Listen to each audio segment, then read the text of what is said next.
Hi, my name is Alex Murray. I'm one of the support team members for Out of the Park Developments. I got a Twitter question, and I've been asked this a couple times before, and I've gotten my own little response to it. But the question was about how to find, filter, kind of get the best of the minor league personnel.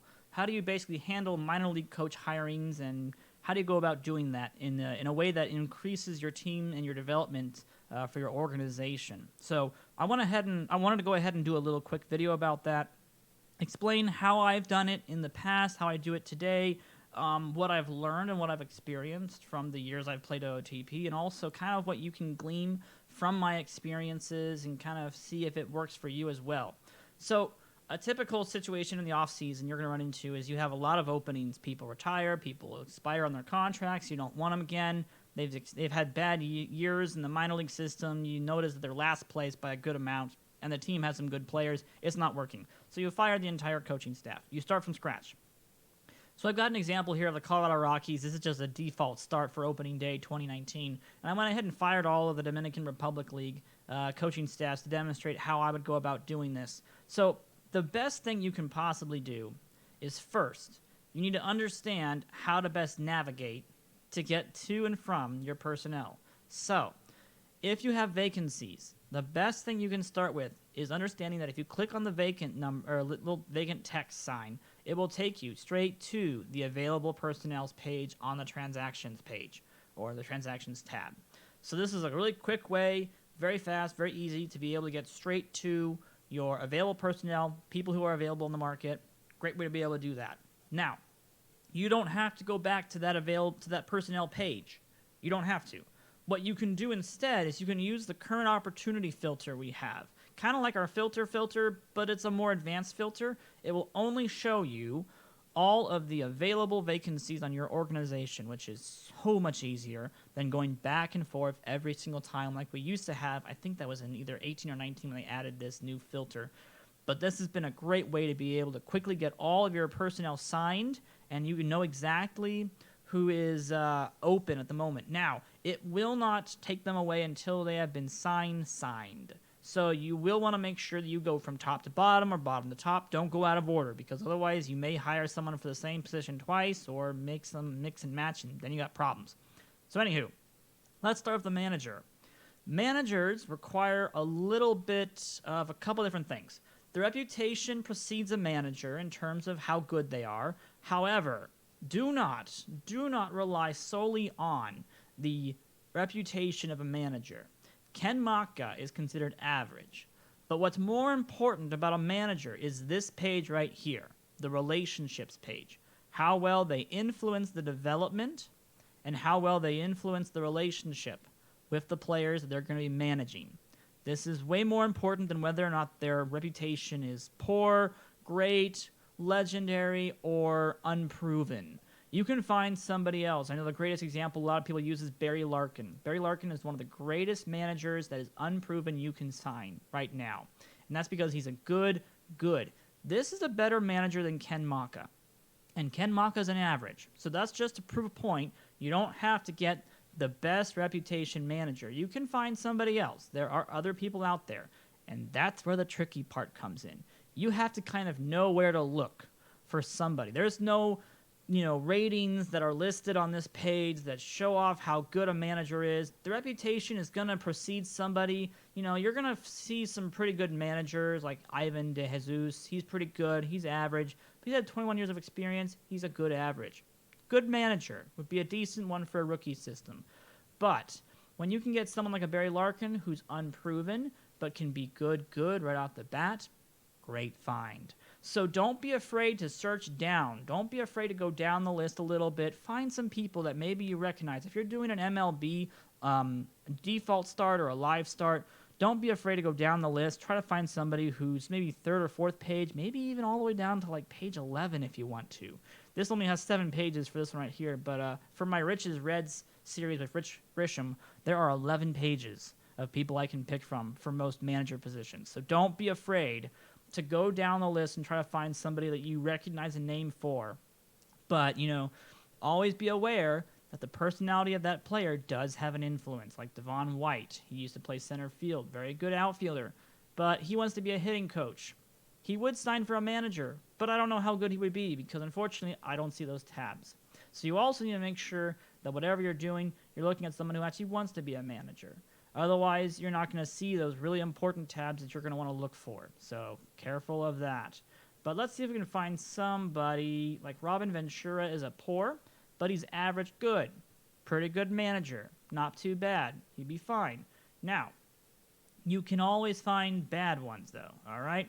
Rick Burleson, below average, average. So just because you know someone's name doesn't mean they're going to be fantastic. For example, who else was on the list? I saw someone. There he is, Greg Norton. Greg Norton is below average, average, all right? You've got, I think Kelly Sinet's down here, and he's average, average. So just because you know their name doesn't mean they're going to be good, but if you know the person and you know they were a great baseball player or that they were charismatic, they most likely than not got an increase in their manager skill because we know they're going to be a manager at one time or down the road. They're going to be good. It would be like how a lot of people viewed Alex Cora before his whole entire little scandal. Everyone knew he was going to be a good manager. A better example would be Dave Roberts. Everyone knew Dave Roberts was going to be a good manager. I think David Ross is in the same boat. Everyone expects them to be great managers. They're very charismatic, good with people. The player relationships are going to be good, and the development's going to come because of that good player relationships. So for managers, watch out for the player development influence and the player relationship influences. Try to find some diamonds in the rough if you can. You might be surprised by what you find. Pitching coaches. Let's go ahead and go to pitching coaches for a second. Make sure that I can get this correct page. There we go. Again, pitching coaches. Reputation doesn't mean everything. It can a little bit. You have less information in the pitching coach world than you do in the manager world. So, for example, for a pitching coach, what's more important is their focus. Their pitching coach focus is going to be more important than whether or not they have a high reputation. Now, their reputation does matter a little bit because basically that's how they will affect everybody that they help in terms of their pitching or hitting. It works both ways. But for pitchers, their pitching focus is going to be having a greater influence on anyone who matches their style. So in regards to this team, they have no power pitchers. So let's check finesse ones. So there's a lot of finesse pitchers for this Colorado DSL team. So if you're going to be looking for pitching coaches, try to find someone who has the most amount of players on his list that he will influence in a greater aspect for a pitching coach. And then once you know that, you can sort the list by whatever that result was, which in this case it was finesse pitchers. You could find someone who's fair, you could go for someone who's inexperienced, you can do whatever you'd like at that point. If there is someone who is average or really good, you can sign that individual at that point. But understanding what to look for in a pitching coach and a hitting coach, because both of them are going to have focuses, is way more important than whether or not they have a high reputation. High reputation just simply means they're more likely to sign with a higher end club, AAA, AA, or majors, rather than go all the way down to your rookie system. So you want to make sure that the reputation is built by putting them in your minors. They don't have to be high. If you can get away with a high one, go for it. But they don't have to be high. That's not the end of the world. Hitting coaches, same way. They have their own whole entire hitting focus, patience, power, contact. Sorry, I should have mentioned the pitching coaches. Pitching coaches are finesse, power, and I think it's ground balls. Yes, ground ballers. So you have finesse, ground ballers, power pitchers. Find the one that works for you for there. Hitting coaches, contact, power, and patience. Both have also neutral, which is basically to say they have none. They've got no focus. They'll do everyone the same way. But you really do want to look for someone who's going to be a good influence to your team with a lot of people that they can impact. So in this regard, this team needs a power hitting coach because they've got a lot of people who do that. I don't think they'll have a lot of contact. Nope, just one. So they would be looking for a power hitting coach as well, which means you can go for one of these average players or you could go for a Tino Martinez, who has inexperience. He has not had a lot of time. But to get this kind of a result, and you understand that Tino Martinez is most likely than not going to have a very, very good coaching career because of what we know about him. And to an extent, that's biasm.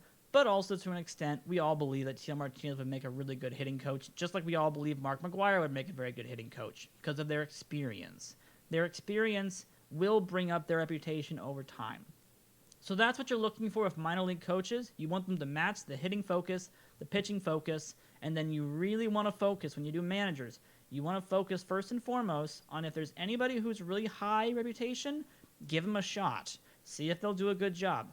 But always remember, you can find someone like an Ivan De Jesus who's a good average, but you can always go and find someone like a Barry Larkin who's a good, and will sign for way less. So keep that in mind when you're looking for managers. And yeah, that should be about it for how I do and how I handle minor league staff.